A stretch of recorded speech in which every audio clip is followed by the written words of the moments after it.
सभी को मेरा नमस्कार। दूसरे दिन सवेरे सब लड़के मुस्कुराते मुस्कुराते आए। मैं कक्षा में पहुंचा कि सब एक पर एक गिरते पड़ते मुझे घेर कर बैठ गए।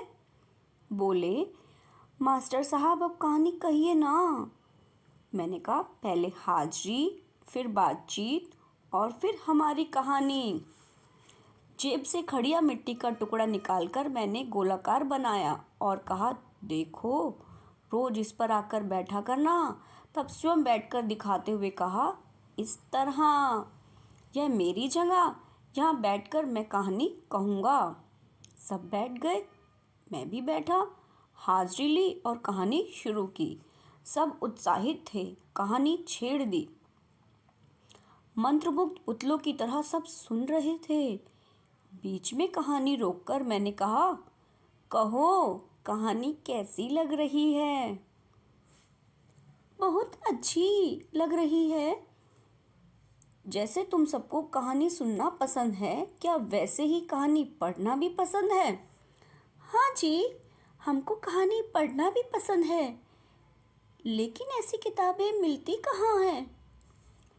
अगर मैं तुम्हारे लिए कहानी की ऐसी किताबें ला दूँ तो तुम पढ़ोगे या नहीं? पढ़ेंगे, ज़रूर पढ़ेंगे।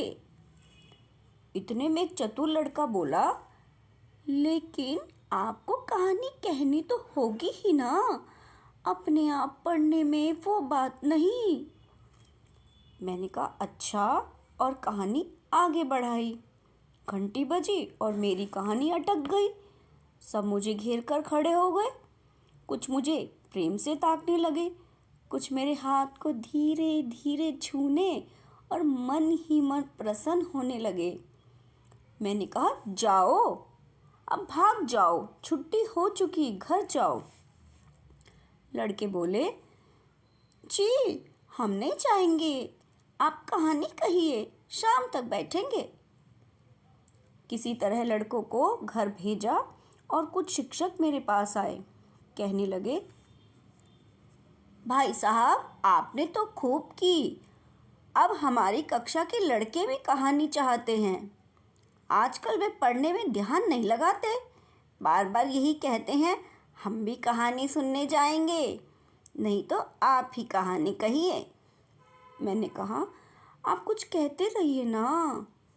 वे बोले, लेकिन कहना आता किसे है, कहें तोता बना, जब एक भी कहानी याद हो।